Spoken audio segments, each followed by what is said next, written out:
Magandang araw po sa aking mga minamahal na kababayan, Luzon, Visayas at Mindanao, sa ating mga kapatid na Muslim. Assalamualaikum warahmatullahi wabarakatuh.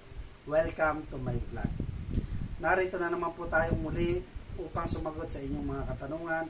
Pero bago yan, sa mga hindi pa nag-subscribe, pakiclick muna ang ating subscribe button na makikita sa iba. Marami pong salamat. Para sa mga nanonood ng vlog natin ngayon, ang tatalakayin natin ngayon ay tungkol sa traffic. Yes, traffic po. Especially in Maynila, no? Yung mga provinces, I think Cebu lang at Davao ang traffic. Pero dito muna tayo sa Maynila. Kung bakit ang tindi ng traffic at hindi matapos na traffic na yan, ano? Ano nga ba ang dahilan ng matinding traffic? Sobrang dami ba ng sasakyan? Ito ang aking opinion. Alam nyo, no? Especially in Maynila, no? Napakarami ng batas na ipinasa. No? Napakarami ng batas na ipinasa o ipinasa nga ba? O pinagtripan lang. Yan ang ating ano. Alam nyo, napakarami talagang batas na ginawa, no? Natatandaan ko yun si ating former Bayani Fernando, napakagaling na nun. Siya pa nga yung nag-ano ng ihian, ganda nun, naihi ako dun tama nga naman, magaling. Pero naibsan niya ba ang traffic na Maynila, especially EDSA? Grabe, no? Hindi talaga. Ngayon hindi lang EDSA, pati C5, kasi dito yung mga sasakyan doon, yung mga truck, di ba? Talagang bulto-bulto, no, na hindi talaga napakaraming ano. So ano ba ang kadahilan? Ito naman na aking suggestion. Yung dagdagan natin yung color coding additional, no? Ibig sabihin, yung color coding, pinatupad na rin yan. No? Kung matatandaan nyo, di ba? Color coding, yung ganito, 1-2 sa Monday, di ba?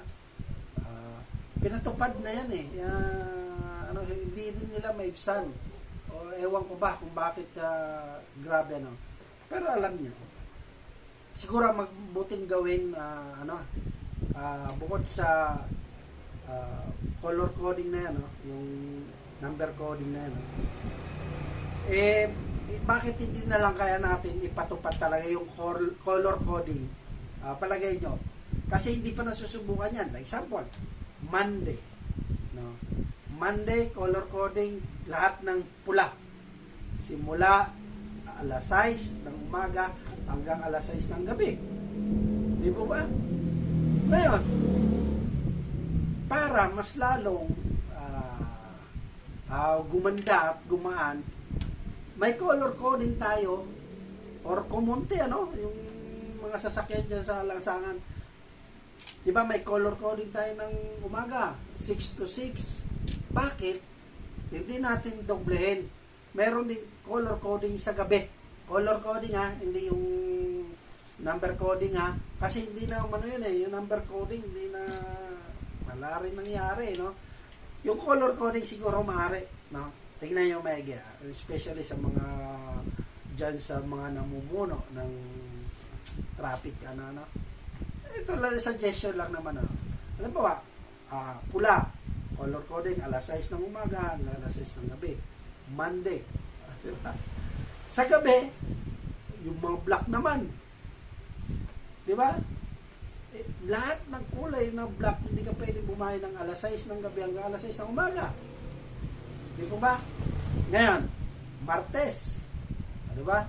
Andyan yung gray.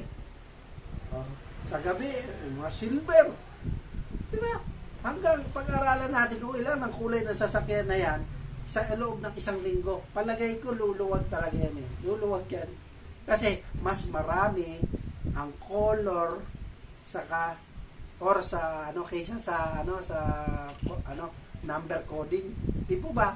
Mas marami ang kulay ng sasakyan kaysa sa number coding. Siguro nakikita ko talaga talagang maiibsan Tapos isabay natin ng ganito. Ano yan?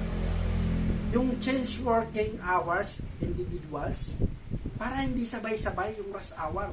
O, tingnan nyo, kalimitan sa mga opisina, 8 to 5 ng hapon ng pasok, di ba? Di po ba? O, kung merong color coding, di ba? In-implement mo ng color coding. Tapos, yung bulto-bulto na ano, kailangan may example, di ba? May 8 to 5. Okay? Bakit di gawin yung 9 to 6 or 10 to 7, di ba? Ibig sabihin, hindi sila magkakasabay-sabay, no, sa mga rush hour na yan. Palagay nyo, kasi nagkakasabay-sabay. Pag sinabing alas 5 na ng hapon, labasan na. Sabay-sabay pati paglabas ng mga estudyante sa mga school, may mga daanan pa yan eh. Grabe talaga, no? So kung titingnan mo, bakit hindi nila maibsan-ibsan ng traffic? Try nyo ipatupad to. Itong mga sinasabi ko. Nakikita ko talaga, malaki talagang maitutulong nito, ano, sa ating mga motorista. Sigurado ako. Kasi bakit? Ang dami ng mga kulay eh. Napapansin mo, ang dami ng mga kulay kisa sa number coding. Ay, in-implement na yan, number coding na yan, eh, ha? Bawal mo 1, 2, Monday, sa ganito, Martes, 2 and 3. Wala rin nangyari. Pero yung color coding talaga, yung kulay talaga ng mga sasakyan, napakarami niya. Ay, tapos, isasabay mo ngayon yung working hours. Oh. Diba? Palagay nyo sa mga namumuno sa LTO, MMDA. Palagay nyo. Diba? Ito yung suggestion lamang, baka maaaring makatulong. Kasi napaka gusto nyo, ako na ilagay nyo dyan. Diba? Ay, nako. Diba? Pagpapatupad lang talaga ng batas yan. Puro lang kayo mahilig sa mga motor eh. Mayayaman lang yung mga motorsiklo. Pero yan sa mga sasakyan. Diba? Mission nyo. May nakakita ko dyan, sir. Color coding ka. Coding number ka. No? Number coding ka. Wala rin. Papalabas. Talaga naman. Diba? Pero color coding, ano, sa mga babatas natin yan. I-try nyo. Bakit hindi? Ipagbawal at ipagbawal dumaan dyan. Palagay ko talaga maanuan. Tapos pati yung mga pasok, di ba? I-divide mo nga yan sa bawat company. O ang pasok mo ganito. Hindi talaga magkakasabayan. Nakikita ko talaga. Tingnan nyo. Kasi ang alam natin, 8 to 5, especially government, 8 to 5. O di siya, government lang.